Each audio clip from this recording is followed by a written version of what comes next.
जय हिंद साथियों, मैं अनिल कुमार फिर से अपने यूट्यूब चैनल में आप लोगों का स्वागत करता हूं। दोस्तों, आज के सेशन का मेरा जो टॉपिक है वह आपको बिहार बोर्ड एग्जाम 2020 में जो हिस्ट्री का पेपर हुआ था उसका हम लोग एनालिसिस करेंगे। तो इसके अंतर्गत क्या है कि 1 से लेके 60 तक के जो प्रश्न है, ठीक है ना, उसका हम लोग एनालिसिस करेंगे, क्योंकि 2020 में हिस्ट्री का क्या था कि आपको 60 प्रश्न ही पूछे गए थे। तो चलिए साथियों, सेशन को शुरू करते हैं। तो देखिए, आज के सेशन का मेरा जो पहला प्रश्न है, देखिए वो क्या कह रहा है कि दामिनी कोह जो था वो आपको क्या था। ठीक है ना, देखिए ये कोह लिखा हुआ है, ठीक है ना, इसे याद रखिएगा कि दामिनी कोह क्या था। तो साथियों, दामिनी कोह जो था ना वो आपको एक भूभाग था। क्या है? भूभाग था। तो ऑप्शन नंबर ए जो हो जाएगा इसका क्या हो जाएगा कि आपको सही हो जाएगा, यानी कि क्वेश्चन जो है यह पहला है, ठीक है ना, और इसका सही आंसर भी जो होगा वो आपको ये हो जाएगा। तो देखिए, तो दामिनी कोह जो था वह एक ऐसा भूभाग था जो आपको संथालों को क्या किया गया था कि आपको दिया गया था। तो इसे आप अच्छे से याद रखेंगे। चलिए अब चलते हैं 2 नंबर प्रश्न की ओर। देखिए, कह रहा है कि हड़प्पा सभ्यता किस युग की सभ्यता है। तो साथियों, हड़प्पा सभ्यता जो है ये आपको कांस्य युग की सभ्यता है। और याद रखिएगा कि भारत की जो सबसे प्राचीन सभ्यता है वो आपको सिंधु घाटी सभ्यता ही है। और सिंधु घाटी सभ्यता को हम लोग हड़प्पा सभ्यता इसलिए कहते हैं क्योंकि इस सभ्यता का जो पहला खोजा गया नगर था वो आपको हड़प्पा था, ठीक है ना। और इसकी खोज कब होती है? 1921 में। तब से सिंधु घाटी सभ्यता को हड़प्पा सभ्यता के नाम से भी क्या होता है कि आपको जाना जाता है। तो इस बात को आपको अच्छे से याद रखना है। चलिए अब चलते हैं अगले प्रश्न को। देखिए, कह रहा है कि प्रयाग प्रशस्ति की रचना कौन किया था। साथियों, प्रयाग प्रशस्ति की जो रचना किया था वो आपको हरिसेन, यानी ऑप्शन नंबर सी क्या है कि 3 का सही आंसर हो जाएगा। तो ये जो हरिसेन है यह आपको समुद्रगुप्त का दरबारी कवि था। किसका था? समुद्रगुप्त का दरबारी कवि था। इस बात को आपको अच्छे से याद रखना है। उसके बाद है यहाँ पर और भी ऑप्शन है पतंजलि। तो देखिए, तो पतंजलि जो है इसने महाभाष्य लिखा था और यह आपको पुष्यमित शुंग का क्या था कि आपको पुरोहित था, मतलब कि यह पुष्यमित शुंग के दरबार में रहा करते थे, ठीक है ना। उसके बाद है आपको बाणभट्ट या आपको हर्षवर्धन के दरबार में रहा करते थे। तो इन चीजों को आपको थोड़ा बहुत देख लेना है। उसके बाद है कालिदास। तो ये आपको चंद्रगुप्त द्वितीय यानी कि विक्रमादित्य जो है, ठीक है ना, उनके दरबार में ये जो थे आपको रहा करते थे। यहाँ से प्रश्न आपके एग्जाम में पूछा जाएगा कि बताइए कि विक्रमादित्य की उपाधि जो है किसे दिया गया है गुप्त शासक में। तो कहेंगे चंद्रगुप्त द्वितीय को। और इन्हीं के दरबार में महाकवि कालिदास रहा करते थे और कालिदास को हम लोग भारत का शेक्सपियर कहते हैं। तो ये जो देख रहे हैं आपको 3 नंबर प्रश्न, इसका सही आंसर जो हो जाएगा वो आपको सी हो जाएगा। चलिए नेक्स्ट प्रश्न क्या कह रहा है। कह रहा है प्लासी का युद्ध लड़ा गया 1600 में, 1757 में, 1764 में, 1750 में। तो इसका सही आंसर जो हो जाएगा ना साथियों 1757, यानी कि ऑप्शन नंबर बी जो है इसका सही हो जाएगा। तो फिर यहाँ से एक बात आती है कि 1600 ईस्वी में क्या हुआ था। तो देखिए, तो 1600 ईस्वी में ना ब्रिटिश ईस्ट इंडिया कंपनी की क्या होती है कि आपको स्थापना होती है, मतलब ब्रिटिश ईस्ट इंडिया कंपनी। यहाँ पे हम शॉर्ट नाम लिखें इसका, देख लीजिएगा, ब्रिटिश ईस्ट इंडिया कंपनी। इसकी जो स्थापना होती है 1600 में।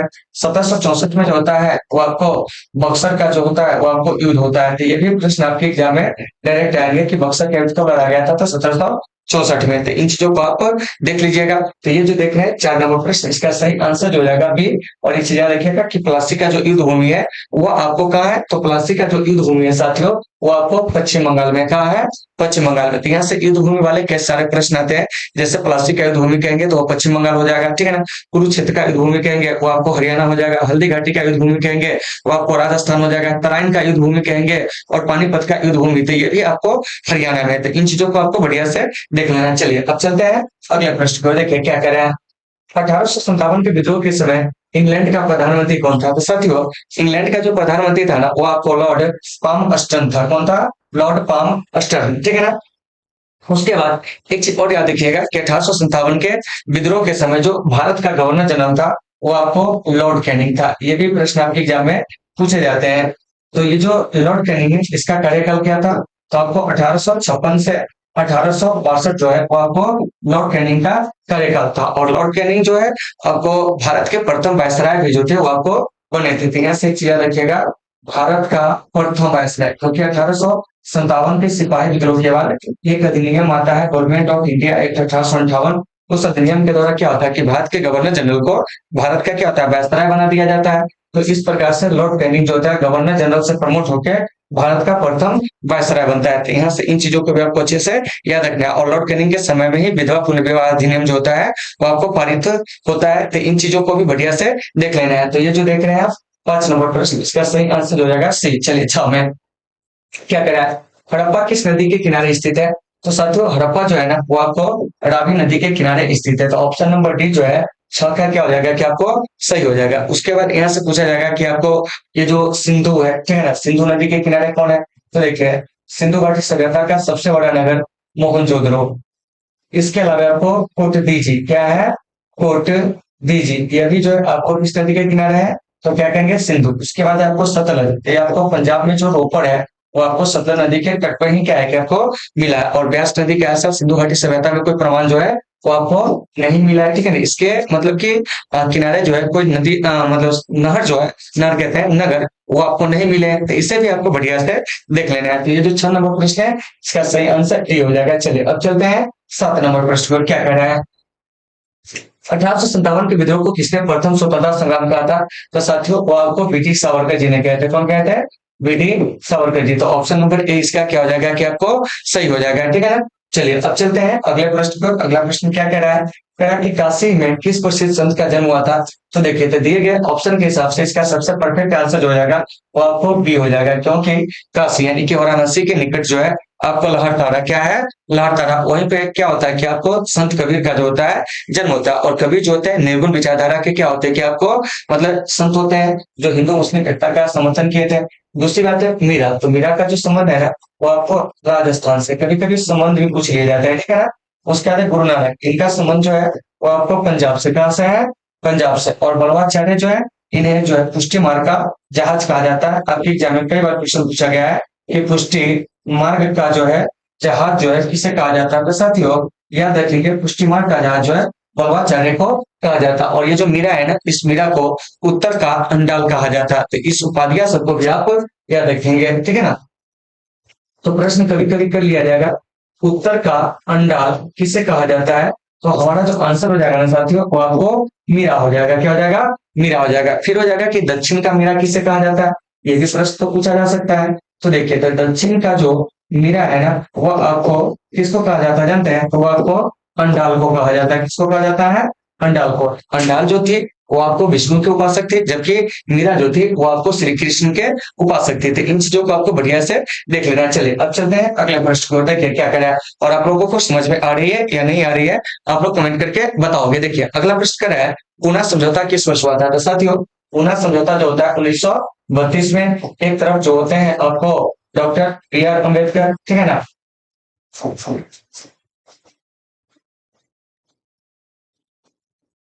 और एक तरफ जो होते हैं वो आपको महात्मा गांधी। तो इससे भी आपको अच्छे से याद रखना है। एक तरफ आपको बी आर अम्बेडकर और एक तरफ जो होते हैं महात्मा गांधी। इन दोनों लोगों के बीच में जो होता है वो आपको पूना समझौता जो होता है वो आपको होता है कब जानते हैं, 24 सितंबर 1932 को सांप्रदायिकता के मुद्दा को लेकर यह हुआ था, ठीक है ना। क्योंकि जो द्वितीय गोलमेज सम्मेलन हुआ था, गोलमेज सम्मेलन के बाद जो था वो आपको ब्रिटेन के जो प्रधानमंत्री होते हैं रेंजर मैकडोनाल्ड, उन्होंने क्या किया था कि आपको सांप्रदायिक पंचायत की घोषणा किया था 16 अगस्त 1932 को।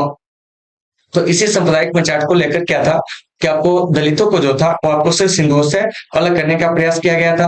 तो इसीलिए क्या हुआ था कि आपको महात्मा गांधी और बाबा साहब भीमराव अम्बेडकर के बीच में पूना के केरवादा जेल में एक समझौता होता है जिसको हम लोग पूना पैक्ट या पूना समझौता के नाम से भी जानते हैं। तो ये जो आप देख रहे हैं 9 नंबर प्रश्न, इसका सही आंसर क्या हो जाएगा, तो आपको ये हो जाएगा। चलिए नेक्स्ट देखिए क्या कह रहा है, कह रहा है कि आइन ए आजम, ठीक है ना, क्या है आइन ए आजम नहीं होगा, ठीक है ना। यहाँ देखिए आइन ए अकबरी होगा। थोड़ा सा प्रश्न में मिस्टेक है। आइन ए अकबरी किसने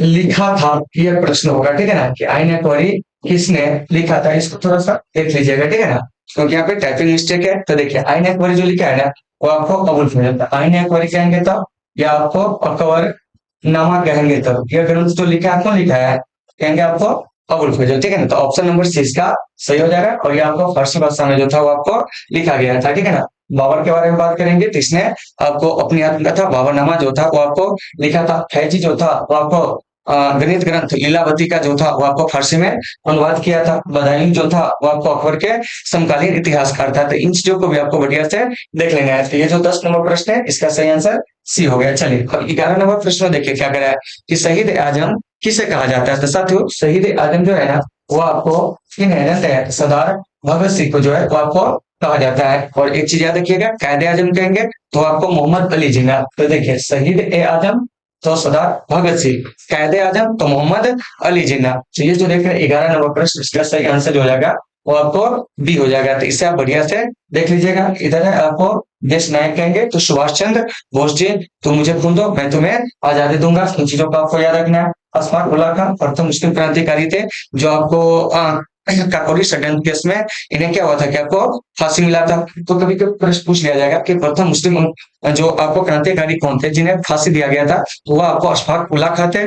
जिन्हें किस कांड में फांसी दिया गया था तो वह आपको काकोरी षड्यंत्र जो केस था उसी में, ठीक है ना। तो इस चीज को आपको अच्छे से देख लेना है। चलिए अब हम चलते हैं इससे आगे। और काकोरी कांड हुआ कब था ये भी याद रखिएगा।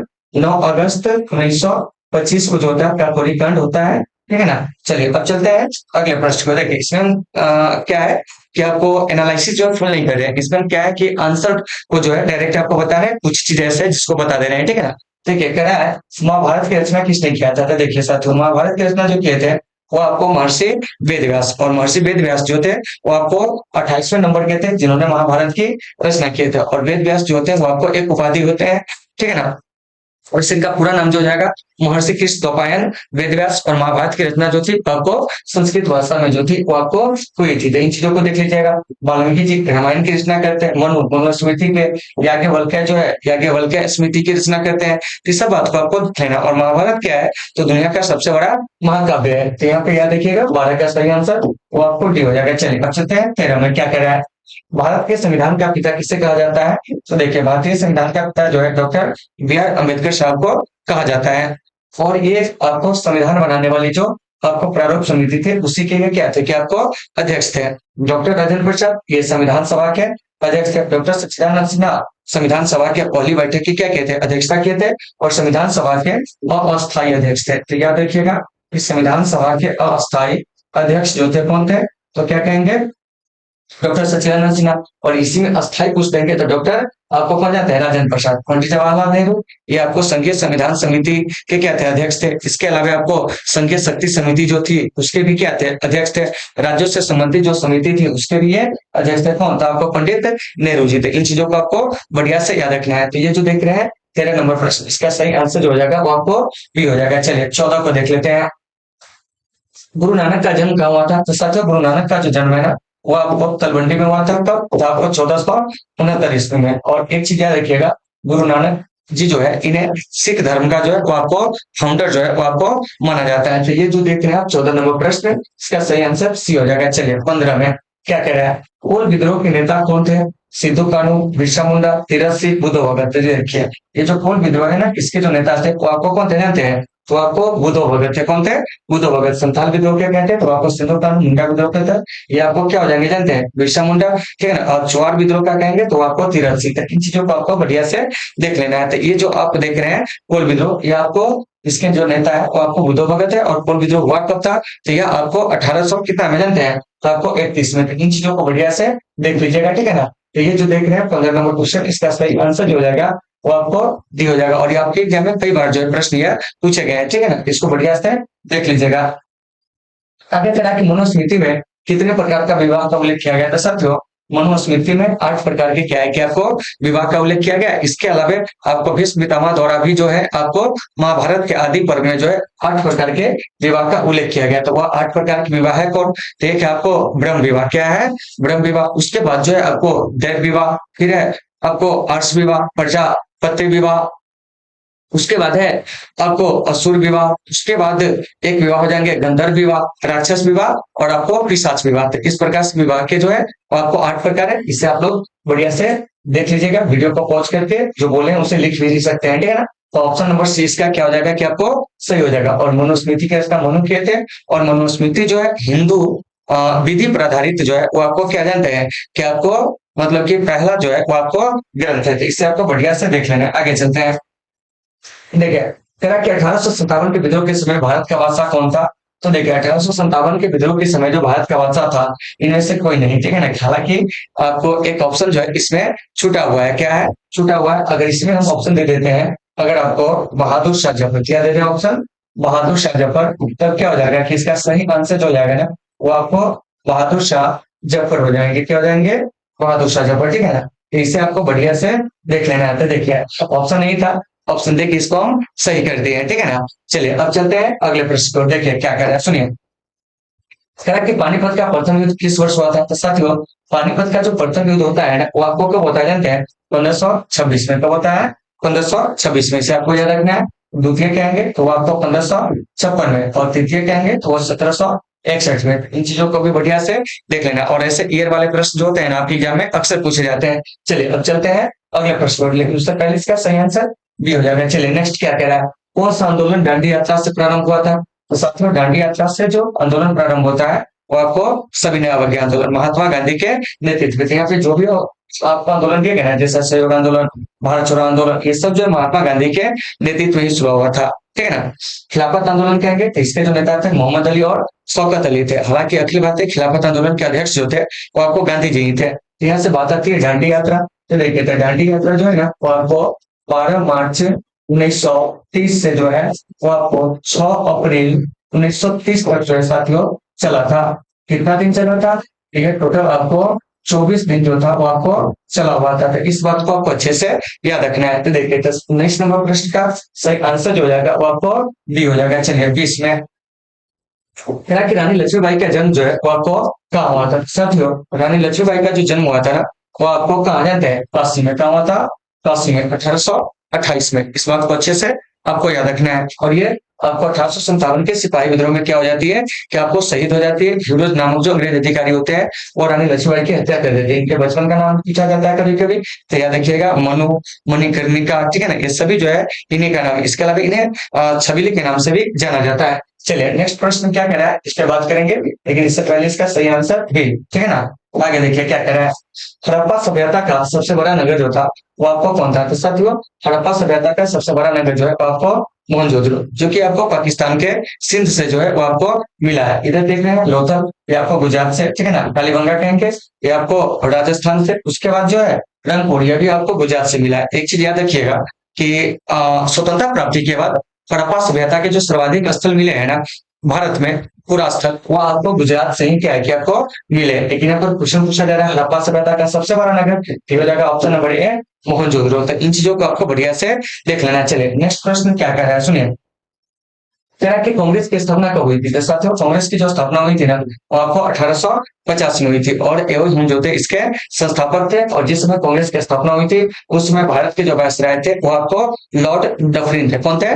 लॉर्ड डफरिन थे। ये भी प्रश्न आपके एग्जाम में जो होते हैं पूछे जाते थे, इसको आपको बढ़िया से देख लेना है। चलिए तो ऑप्शन नंबर सी जो हो जाएगा इसका सही हो जाएगा। नेक्स्ट देखिए क्या कर रहा है, इंडिका किसकी यात्रा वृत्तांत है? तो साथियों इंडिका जो है मेगास्थनीज का यात्रा वृत्तांत है। ऑप्शन नंबर ए सही हो जाएगा। और मेगास्थनीज किसके दरबार में आया था? क्वेश्चन पूछ दिया जाएगा तो आपको चंद्रगुप्त मौर्य के दरबार में। और इंडिका से जानकारी किसकी मिलती है? तो मौर्यकालीन समाज के बारे में जानकारी मिलती है। फिर यहाँ से क्वेश्चन आएगा अलवरुणी का यात्रा वृत्तांत क्या है? तो देखिए इसका जो यात्रा वृत्तांत है वह आपको किताब उल हिंद है।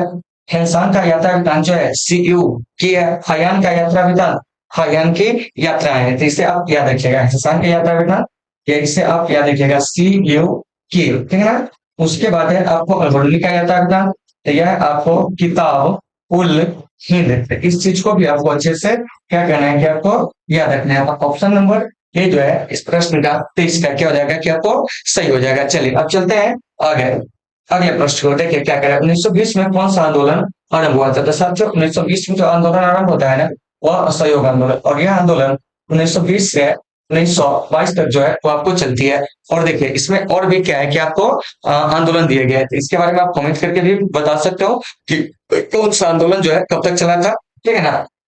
आप ऐसा करो ना, आप ये बताना कि भारत छोड़ो आंदोलन कब से कब तक चला था, आप ये बता देना, ठीक है ना। ये आपसे हम कमेंट बॉक्स में पूछ रहे हैं, आप एक्टिव है या नहीं है ये हम देखना चाहते हैं, ठीक है ना। चलिए उसके बाद है सविनय अवज्ञा आंदोलन। ये आपको 1930 से 31 पहले टर्म में, और दूसरे टर्म में 1932 1934 चला था। ये जो खिलाफत आंदोलन 1919 में जो था वो आपको चला था, मतलब खलीफा को उसके पद पे बैठाने के लिए मोहम्मद अली और शौकत अली के नेतृत्व में। हालांकि खिलाफत आंदोलन के जो आपको अध्यक्ष थे अखिल भारतीय खिलाफत आंदोलन के, वे आपको गांधी जी थे, ठीक है ना। तीसरे आपको देख लेना है। ये जो प्रश्न है इसका सही आंसर हो जाएगा वो आपको बी हो जाएगा। नेक्स्ट देखिए क्या कह रहा है, श्वेतांबर और दिगंबर का संबंध किस धर्म से है? तो साथियों श्वेतांबर और दिगंबर का संबंध जो है ना वो आपको जैन धर्म से। और श्वेतांबर और दिगंबर में जैन धर्म जो होता है ना वो आपको द्वितीय कहते हैं प्रथम जन संगति के बाद जो होता है वो आपको बढ़ जाता है। तो श्वेतांबर जो बनता है वो आपको किसके नेतृत्व में, स्थूलभद्र के नेतृत्व में, और जबकि दिगंबर जो बनता है वो आपको भद्रबाहु के नेतृत्व में। तो जो दिगंबर संत होते थे वो नग्न रहा करते थे और यह महावीर स्वामी को अपना आदर्श मानते थे, जबकि श्वेतांबर जो थे, ठीक है ना, वो आपको श्वेत वस्त्र धारण करते थे, और ये जो थे वो आपको स्थूलभद्र को अपना क्या करते थे कि आप स्थूलभद्र कह रहे हैं यानी कि पार्श्वनाथ, इसको अपना क्या करते थे कि आपको आदर्श मानते थे, ठीक है ना। तो श्वेतांबर बना था स्थूलभद्र के नेतृत्व में, दिगंबर बना था भद्रबाहु के नेतृत्व में, जिसको आपको याद रखना है। और पूछेंगे कि ये दोनों आदर्श किसको मानते थे, तो दिगंबर वाला महावीर स्वामी को और श्वेतांबर वाला पार्श्वनाथ को। तो महावीर स्वामी जैन धर्म के 24वें तीर्थंकर, और ये जो देख रहे हैं आपको पार्श्वनाथ जैन धर्म के 23वें तीर्थंकर थे। इस सभी चीज को आपको अच्छे से देख लेना है। तो ऑप्शन नंबर डी इसका क्या हो जाएगा, क्या आपको सही हो जाएगा। चलिए आगे चलते हैं। तरह के सैनिकों द्वारा प्रयोग में लाई जाने वाली राइफल का नाम क्या था, जो 1857 के विद्रोह का कारण बनी थी, तो वो था आपको एनफील्ड राइफल। क्या है, एनफील्ड राइफल, ठीक है ना। क्योंकि इससे पहले जो आपको क्या था, सेना लोग जो होते थे वो आपको ग्राउंड बेस्ड राइफल का इस्तेमाल करते थे, लेकिन अंग्रेज जो है 1856 में एक नई राइफल लेकर आया, एनफील्ड राइफल। इस राइफल में क्या था कि आपको कारतूस को लगाने से पहले उसे दांतों से क्या होता था कि छीलना पड़ता था, ठीक है ना। और सैनिकों में अफवाह फैल गया था कि इसके जो आपको कवर है उसमें आपको गाय और सुअर के जो चर्बी है वो क्या है कि आपको लगा हुआ है, उसी से यह बना हुआ है, इसीलिए सैनिकों ने इसके प्रयोग करने से मना कर दिया। और इस प्रकार से 1857 के सिपाही विद्रोह का तत्कालीन कारण बना था चर्बी वाले कारतूस का प्रयोग। और पहला सैनिक होते हैं मंगल पांडे जी, जो आपको इस राइफल का प्रयोग करने से मना कर देते हैं, कारतूस का प्रयोग करने से मना कर देते हैं। फलस्वरूप जो होता है, ठीक है ना, ये बगावत कर देते हैं बैरकपुर छावनी में, ठीक है ना। उसके बाद इन्हें 8 अप्रैल 1857 को फांसी दे दिया जाता है। तो आपके एग्जाम में प्रश्न आएगा कि 1857 के सिपाही विद्रोह में शहीद होने वाला पहला सैनिक कौन था, तो आप कहोगे मंगल पांडे। तो ऑप्शन नंबर ए इसका सही हो जाएगा। चलिए नेक्स्ट प्रश्न क्या कह रहा है समझते हैं। अकबर ने दीन इलाही कब शुरू किया था, साथियों अकबर ने दीन इलाही जो शुरू किया था वो आपको 1582 में, क्योंकि 1581 ऑप्शन में नहीं है, और भी ऑप्शन है, देखिए 1562। तो 1562 में अकबर ने क्या किया था कि आपको दास प्रथा जो है, इस दास प्रथा को क्या कर देता है, बंद कर देता है, स्वयं को हरमदल से मुक्त कर लेता है। 1564 में जजिया कर जो होता है, इस जजिया कर को क्या होता है कि अकबर जो होता है समाप्त कर देता है। 1579 में अकबर जो है मजहर, क्या है, मजहर की क्या करता है कि आपको घोषणा करता है, अगर विवाद होगा तो राजा का निर्णय जो होगा धार्मिक मसलों पर आपको क्या होगा कि आपको सर्वोपरि होगा, ठीक है ना, और वो जो कहेगा वही धर्म जो होगा माना जाएगा। यानी कि मजहर की घोषणा जो है कब करता है वो, 1579 में। इस सब बात को आपको अच्छे से देख लेना है, ठीक है ना। चलिए तो इस प्रश्न का सही आंसर जो हो जाएगा वो आपको डी हो जाएगा। चलिए नेक्स्ट देखते हैं क्या है। कह रहा कि जलियांवाला बाग हत्याकांड कब हुआ था, साथियों जलियांवाला बाग हत्याकांड जो होता है 13 अप्रैल 1919 को। यहाँ से डेट याद रखिएगा, कहाँ होता है, तो आपको पंजाब के अमृतसर में। कहाँ होता है, पंजाब के अमृतसर में। तो इन चीजों को भी आपको बढ़िया से देख लेना है। और इसमें जो होते हैं वो आपको कितने लोग मारे जाते हैं, तो सरकारी जो आंकड़े आते हैं उस समय, ठीक है ना, हंटर कमीशन का रिपोर्ट आता है, उसके अनुसार 379 लोग जो होते हैं वो आपको मारे जाते हैं। किस आयोग की रिपोर्ट के अनुसार, तो आपको हंटर आयोग के रिपोर्ट के अनुसार, ठीक है ना। इस आयोग में सदस्य कितने होते हैं, तो वो आपको 8, जिसमें से 5 जो होते हैं वो आपको अंग्रेज होते हैं और 3 जो होते हैं वो आपको भारतीय होते हैं। और इस आयोग ने जब अपनी रिपोर्ट दी थी तो बताया था कि 379 लोग जो है इसमें मारा गया था, ठीक है ना, जो कि ये डाटा जो था काफी गलत था, क्योंकि 10 मिनट में लगभग आपको 1650 राउंड गोली जो थी वो आपको चली थी। तो सोच सकते हैं कि इतने ही लोग कैसे मारे गए होंगे, ठीक है ना। चलिए आगे चलते हैं, क्या कर रहा है सुनिए। लेकिन उससे पहले इसका आंसर जो हो जाएगा वो आपको क्या हो जाएगा, इसको देख लीजिए। नेक्स्ट देखिए क्या करा है। कह रहा कि कलकत्ता में अंग्रेजों की किलेबंद बस्ती का नाम जो था वो आपको क्या आता था, साथियों कलकत्ता में अंग्रेजों की जो किलेबंद बस्ती था उसका नाम था आपको फोर्ट विलियम। क्या है, फोर्ट विलियम। इसका नामकरण ही हुआ था आपको विलियम तृतीय के नाम पे। और पूछेंगे फोर्ट सेंट जॉर्ज, तो ये आपको कहाँ जाते हैं, तो आपको मद्रास में यानी कि चेन्नई में। इन चीजों को आपको याद रखना है। तो ऑप्शन नंबर सी इसका सही हो जाएगा, कलकत्ता में पूछा जा रहा है, ठीक है ना। इस सही हुई बातों को आपको अच्छे से देख लेना है। आगे चलते हैं, क्या है देखिए नेक्स्ट।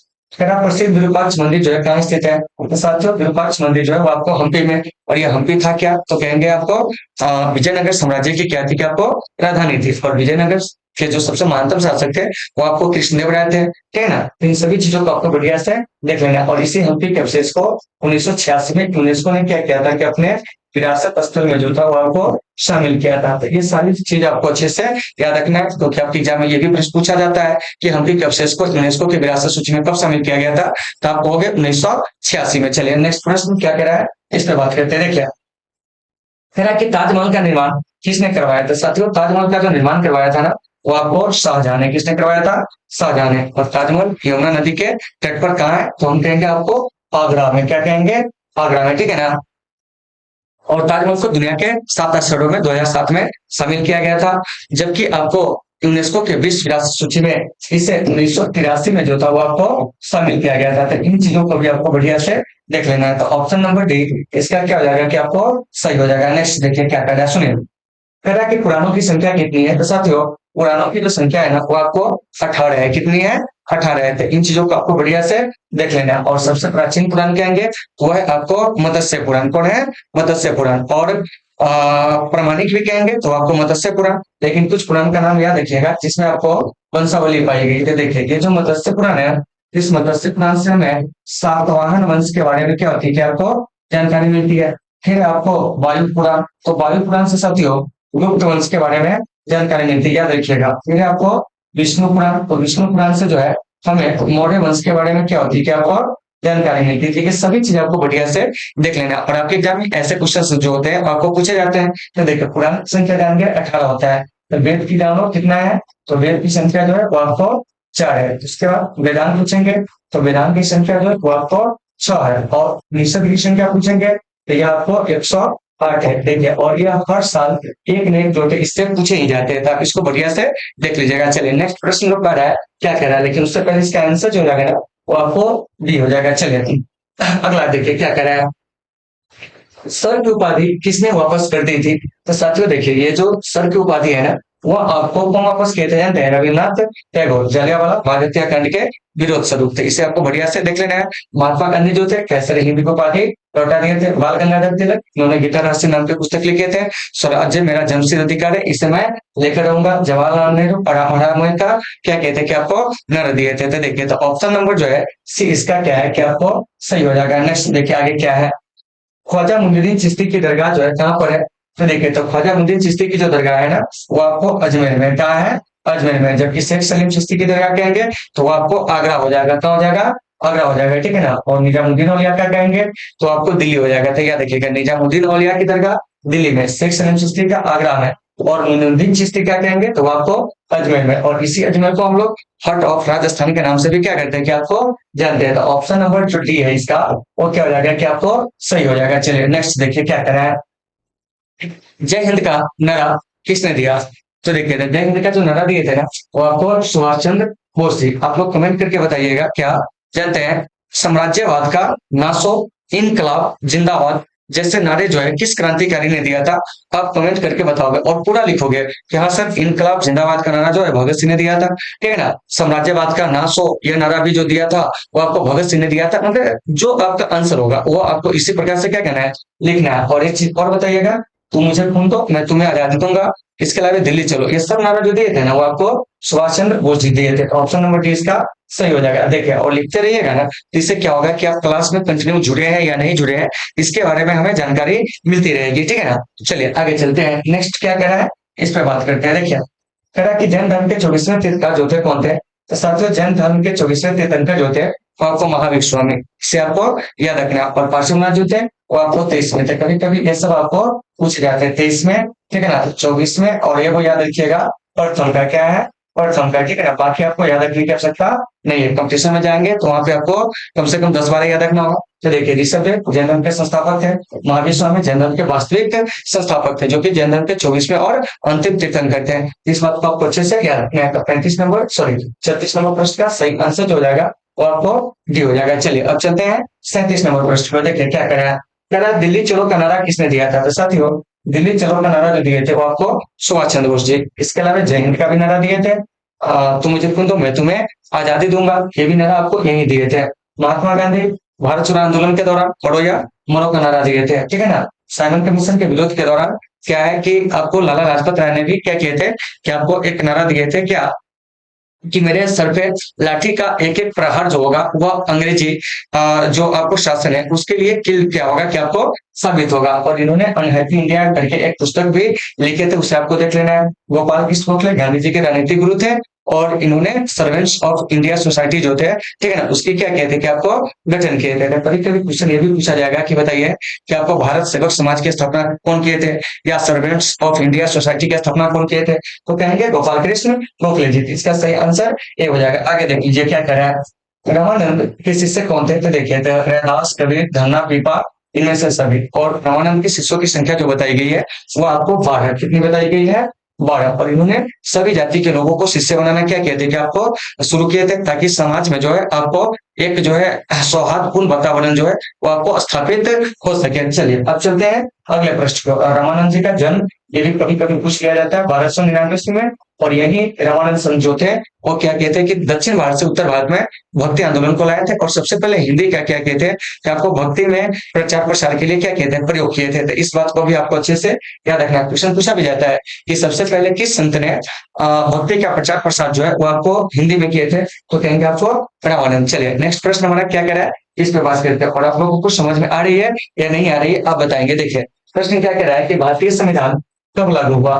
देखिए तो भारतीय संविधान जो साथियों लागू हुआ था ना वो आपको 26 जनवरी 1950 को। और इसमें पूछते हैं आंशिक रूप से कब लागू हुआ था, तो आप क्या कहते जानते हैं, तो 26 नवंबर 1949 को। देखो आंशिक रूप से लागू कहेंगे ना तो वह आपको क्या हो जाएगा, 26 नवंबर 1949 को, जिस दिन यह बनकर तैयार हुआ था। और पूर्ण रूप से कहेंगे तो वह आपको 26 जनवरी 1950 को क्या हुआ था कि आपको लागू हुआ था। तो इन चीजों को आपको बढ़िया से देख लेना है। तो देखिए तो 39 का सही आंसर हो जाएगा वो आपको क्या हो जाएगा जानते हैं, तो वो आपको डी हो जाएगा, क्योंकि यहाँ पे सीधे पूछ रहा है कि भारतीय संविधान कब लागू हुआ था, ठीक है ना। तो लागू की बात आ गई 26 जनवरी को। और 26 जनवरी को हम लोग क्या करते हैं, गणतंत्र दिवस के रूप में मनाते हैं, और 26 नवंबर को संविधान दिवस के रूप में मनाते हैं। तो ये सारा चीज आपको अच्छे से याद होना चाहिए। आगे देखिए कह रहा है कि अकबर का वित्त मंत्री कौन था, तो साथियों अकबर का जो वित्त मंत्री था ना वो आपको टोडरमल था। कौन था, टोडरमल। और इसी टोडरमल को 1582 में अकबर जो होता है वो क्या करता है जानते हैं कि आपको दीवान अशरफ जो होता है आपको नियुक्त करता है, यानी कि भूमि विभाग का अध्यक्ष जो है वो आपको नियुक्त करता है। तो 40 का सही आंसर सी हो जाएगा। चलिए अब चलते हैं आगे। स्वतंत्र भारत के प्रथम गवर्नर जनरल कौन थे, तो साथियों स्वतंत्र भारत के जो प्रथम गवर्नर जनरल थे ना वो आपको लॉर्ड माउंटबेटन थे, और ये भारत के अंतिम वायसराय भी थे।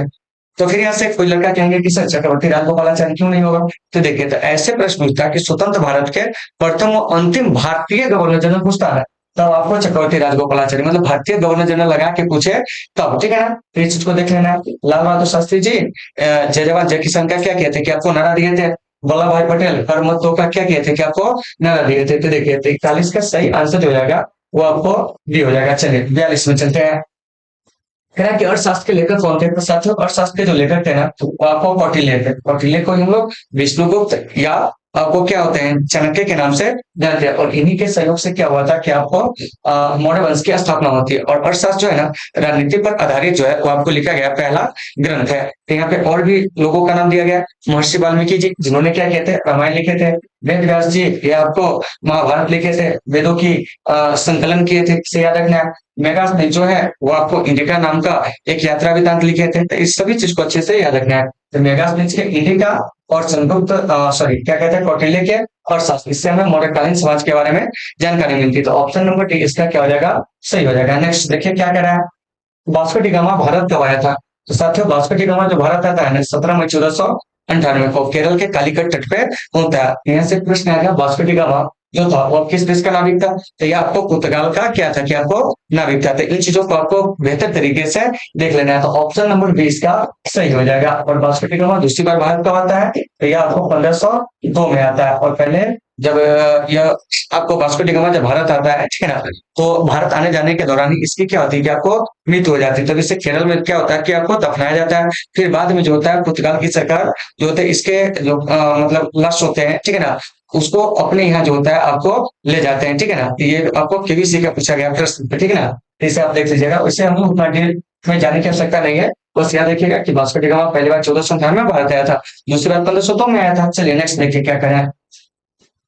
अशोक किस वंश का राजा था, तो साथियों अशोक जो था वो आपको मौर्य वंश का आपको किसका राजा था। तो यहाँ से एक बात आएगी कि मौर्य वंश के संस्थापक कौन थे, तो यह देखिएगा मौर्य वंश के जो संस्थापक थे वो आपको चंद्रगुप्त मौर्य थे। नंद वंश का संस्थापक कहेंगे महापद्मनंद, पाल वंश का संस्थापक कहेंगे तो आपको गोपाल। तो इन सभी चीजों को आपको बढ़िया से देख लेना है। और अशोक जो है ये आपको बौद्ध धर्म को मानते थे। कभी कभी ये भी प्रश्न पूछा जाएगा कि अशोक किस धर्म को संरक्षण दिया था, तो बौद्ध धर्म को। तो इसका सही आंसर जो हो जाएगा वो आपको ये हो जाएगा। चलिए अब चलते हैं अगले प्रश्न को, क्या कह रहा है सुनिए।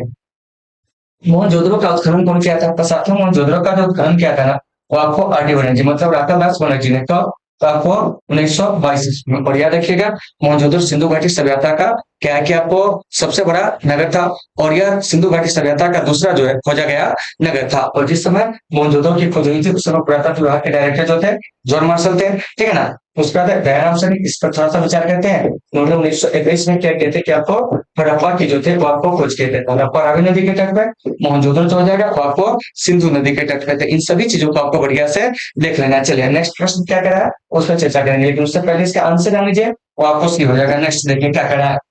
सर्वप्रथम विजयनगर आने वाला विदेशी यात्री कौन था? तो साथियों सर्वप्रथम विजयनगर आने वाला जो यात्री था वो आपको निकोलो कोंटी था, जो आपको 1420 ईस्वी में आया था और 1422 ईस्वी तक आपको रहा था। किसके दरबार में? तो देवराय प्रथम के दरबार में। तो ये भी प्रश्न पूछा जाएगा कि निकोलो कोंटी जो है किसके दरबार में आया था? तो देवराय प्रथम के दरबार में। और देवराय प्रथम का शासन काल क्या था? तो ये आपको 1406 से 1422 था। और इसी अवधि में आपको निकोलो कोंटी विजयनगर आता है। और यह आरपीएफ के एग्जाम 2019 में पूछा गया क्वेश्चन था कि सर्वप्रथम विजयनगर आने वाला यात्री कौन था? तो क्या कहेंगे? Nicolo Conti. इसको आपको बढ़िया से देख लेना है। तो ऑप्शन नंबर ए इसका सही हो जाएगा। चलिए नेक्स्ट देखिए क्या कह रहा है। कह रहा है अस्थायी बंदोबस्त कहाँ लागू किया गया? तो साथियों अस्थायी बंदोबस्त जो है ना वो आपको बंगाल में जो था वो आपको लागू किया गया था। बंगाल, बिहार और उड़ीसा में जो है वो आपको अस्थायी बंदोबस्त जो है वो आपको लागू किया गया था। तो इन चीजों को आपको बढ़िया से देख लेना है। तो ऑप्शन नंबर सी इसका सही हो जाएगा। और अस्थायी बंदोबस्त कब लागू होता है? 1793 ईस्वी में। किसके द्वारा? तो यहाँ पर ये भी याद रखिएगा, लॉर्ड कॉर्नवालिस के द्वारा क्या किया जाता है? किसको लागू किया जाता है? ठीक है ना। कहाँ? तो बंगाल, बिहार, उड़ीसा में। तो ऑप्शन नंबर ए और ए कह रहे हैं सी, इसका क्या हो जाएगा? क्या आपको सही हो जाएगा। देखिए और आप लोगों को समझ में आ रही है क्या नहीं आ रही है, आपको इसके बारे में चर्चा करके हमें बताएंगे। देखिए आगे क्या कह रहा है सुनिए। समुद्रगुप्त की तुलना जो है किस यूरोपीय शासक से की जाती है? तो देखिए समुद्रगुप्त की जो तुलना है ना वो आपको नेपोलियन से की जाती है। तो ऑप्शन नंबर बी जो है इसका सही हो जाएगा। ठीक है ना। और नेपोलियन की तुलना समुद्रगुप्त से की जाती है। बिस्मार्क का संबंध पूछेंगे तो ये आपको कहाँ से करते हैं? जर्मनी से। कहाँ से? जर्मनी से। उसके बाद है आपको मुसोलिनी का संबंध, ये आपको इटली से। और हिटलर का संबंध सवाल में जान जाइएगा कहाँ से है? ये आपको जर्मनी से। इन सभी चीजों को आपको बढ़िया से जान लेना है। तो ऑप्शन नंबर जो है 48 का बी वो आपको सही हो जाएगा। चलिए 49 में क्या करा? संथाल विद्रोह कब आरंभ हुआ था? तो साथियों संथाल विद्रोह 1855-56 में हुआ था। संथाल विद्रोह में संथाल है क्या था? वो एक जनजाति है। और संथाल विद्रोह के नेता कौन थे? तो सिद्धू और कानू थे। इन चीजों को आपको बढ़िया से देख लेना है। तो ऑप्शन नंबर ए इसका क्या हो जाएगा? क्या आपको सही हो जाएगा। नेक्स्ट देखिए क्या करा है। इब्न बतूता किस देश का यात्री था? तो साथियों इब्न बतूता जो था वो आपको मोरक्को का यात्री था। मोरक्को ऑप्शन में नहीं रहेगा तो आप कहोगे अफ्रीका का। कहाँ का?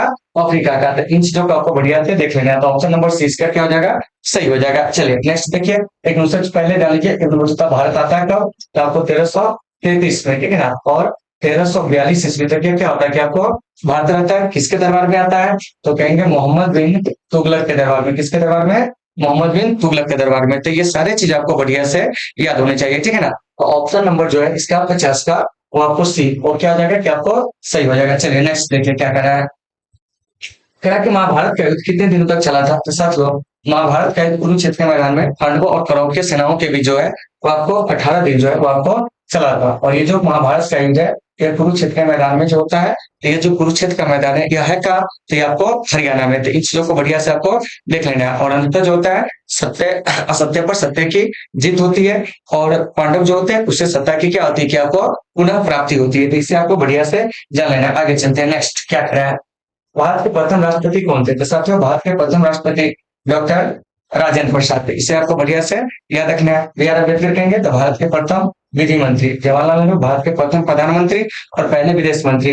लाल बहादुर शास्त्री जी रेल दुर्घटना के कारण इस्तीफा देने वाले पहले रेल मंत्री। तो ये जो देख रहे हैं 52, इसका सही आंसर हो जाएगा वो आपको सी हो जाएगा। चलिए आगे। तंबाकू के सेवन पर, ठीक है ना, किस शासक ने प्रतिबंध लगाया था? तो ये आपको जहांगीर ने क्या कर दिया था कि तंबाकू के सेवन पर प्रतिबंध लगाया था। जबकि अकबर जो है वो आपको क्या किया था कि पहली बार जो था वो आपको तंबाकू को हुक्का के रूप में क्या किया था कि आपको पिया था। और भारत में जो तंबाकू का पौधा है वो आपको पुर्तगालियों के द्वारा क्या किया गया था कि आपको लाया गया था। तो ये सभी चीज आपको अच्छे से याद होने चाहिए। चलिए अब चलते हैं नेक्स्ट प्रश्न को क्या कर रहा है, लेकिन उससे पहले इसका सही आंसर सी हो जाएगा। चलिए नेक्स्ट देखिए क्या कर रहा है।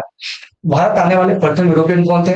तो साथियों भारत आने वाले जो प्रथम यूरोपियन थे ना वो आपको पुर्तगाली थे। और वास्को डी गामा के बारे में आपको बताए थे कि 1498 में सबसे पहले वो क्या हुआ था कि आपको आया था पुर्तगाल से चल के। तो ऑप्शन नंबर ए इसका क्या हो जाएगा, सही हो जाएगा। और केरल के कालीकट तट पर पहुंचा था, जहां राजा जामोरिन ने उसका भव्य स्वागत किया था। आगे चलते हैं, देखिए नेक्स्ट क्या कर रहा है। रैयतवाड़ी व्यवस्था सर्वप्रथम कहाँ लागू की गई थी? तो देखिए रैयतवाड़ी व्यवस्था सर्वप्रथम मद्रास के आपको जो बड़ा महल जिला है उसमें क्या किया गया था कि आपको लागू किया गया था 1792 में। ये बात भी आपको अच्छे से याद रखना है, कभी कभी प्रश्न पूछा जाएगा कि रैयतवाड़ी व्यवस्था जो है वो आपको कहाँ लागू हुई थी। तो साथियों रैयतवाड़ी व्यवस्था जो है असम, मद्रास और आपको मुंबई में क्या हुआ था कि आपको लागू हुआ था। कहाँ कहाँ तो याद रखिएगा, असम में, ठीक है ना। उसके बाद आपको मद्रास में और आपको मुंबई में। इस चीज को आपको अच्छे से याद रखना है। और यह कुल अपनी बेसिक भूमि के 51% हिस्सा पर क्या हुआ था कि आपको लागू हुआ था। तो ये सारी चीज आपको अच्छे से याद रखना है। और ये जो रैयतवाड़ी व्यवस्था, इसके जनक कौन थे? तो आपको थॉमस मुंडो और कैप्टन रीड थे। इस बात को अच्छे से आप देख लीजिएगा। और यह अंग्रेजी काल में वो राजस्व सुनीति क्या थी कि आपको एक व्यवस्था थी। तो 55 का सही आंसर जो हो जाएगा वो आपको सी हो जाएगा। चलिए 56 में पुरातत्व के अंतर्गत निम्न से कौन नहीं आता है? तो देखिए पुरातत्व के अंतर्गत साहित्य नहीं आता है। तो पुरातत्व जो है संस्कृत भाषा का शब्द है, जिसका मतलब ये होता है कि आपको प्राचीन वस्तुओं या तत्व के बारे में क्या करना है कि आपको जानना। तो हम यहाँ से पुरातत्व की परिभाषा क्या दे सकते हैं कि पुरातत्व वह विज्ञान है जिसके माध्यम से पृथ्वी के गर्भ में छिपी हुई वस्तुओं की खुदाई करके अतीत के लोगों के भौतिक जीवन का क्या है कि आपको ज्ञान प्राप्त किया जा सकता है। तो इन चीजों को आप बढ़िया से देख लीजिएगा। और ये जो पुरातत्व है इसका जो अध्ययन किया जाता है वो आपको आर्कियोलॉजी के अंतर्गत किया जाता है, क्योंकि आर्कियोलॉजी का मतलब ही होता है आपको पुरातत्व। तो इस चीज को बढ़िया से देख लीजिएगा। तो सिक्के, अभिलेख, भग्नावशेष, हड्डी, ठीक है ना, मृदभांड, ये सभी जो है आपको पुरातत्व का ही क्या है कि आपको हिस्सा है। तो 56 का सही आंसर आपको ये हो जाएगा। चलिए 57 में इंडिया गेट का निर्माण कब हुआ था? तो साथियों इंडिया गेट का जो निर्माण होता है ना वो आपको 1931 में। तो ऑप्शन नंबर सी इसका क्या हो जाएगा कि आपको सही हो जाएगा, ठीक है ना। जबकि इंडिया गेट की नींव जो पड़ती है ना वो आपको 1921 में, ध्यान दीजिएगा, ठीक है ना।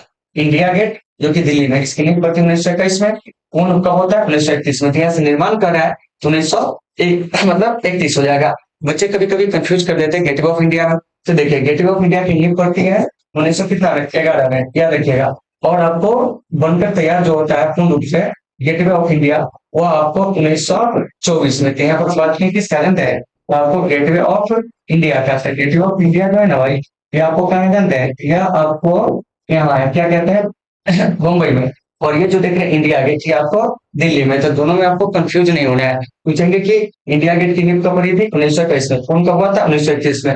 गेटवे ऑफ इंडिया की नींव कब पड़ी थी? 1911 में। कौन कब हुआ था? 1924 में। ये इसको आप एक दो बार देखिएगा ना आसानी से आपको याद हो जाएंगे। तो देखिए तो 57 का सही आंसर सी हो गया। चलिए 58 में हरियर एवं बुक्का किस वंश के शासक थे? तो साथियों ये आपको संगम वंश के शासक थे, क्योंकि संगम वंश की स्थापना जो है इन्होंने अपने पिता संगम के नाम पर किया था। कौन? हरियर और बुक्का। और विजयनगर साम्राज्य के अंतर्गत शासन करने वाला यह पहला वंश होता है। तो कभी कभी प्रश्न पूछा जाएगा कि विजयनगर साम्राज्य के अंतर्गत शासन करने वाला पहला वंश कौन है, तब क्या कहोगे जानते हैं? तो वह है आपको संगम वंश। आगे चलते हैं, नेक्स्ट देखिए क्या है।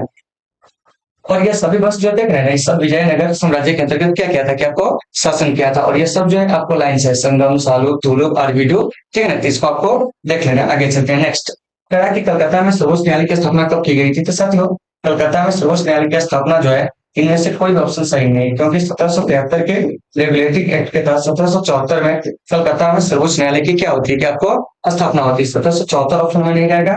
तब मानेंगे 1700 की नजर है तो आपको 73। अगर 1774 रहेगा तो 1774 ही आपको बनाना है, ठीक है ना। ऑप्शन नंबर डी इसका क्या हो जाएगा? सही हो जाएगा। चलिए अब चलते हैं 60 नंबर प्रश्न पर। देखिए क्या कह रहा है, तृतीय बौद्ध संगति कहाँ हुई थी? साथियों तृतीय बौद्ध संगति जो है ना वो आपको पाटलिपुत्र में हुई थी। तो ऑप्शन नंबर ए सही हो जाएगा। चलिए कुंडलवन में जो है वो आपको चतुर्थ बौद्ध संगति होता है।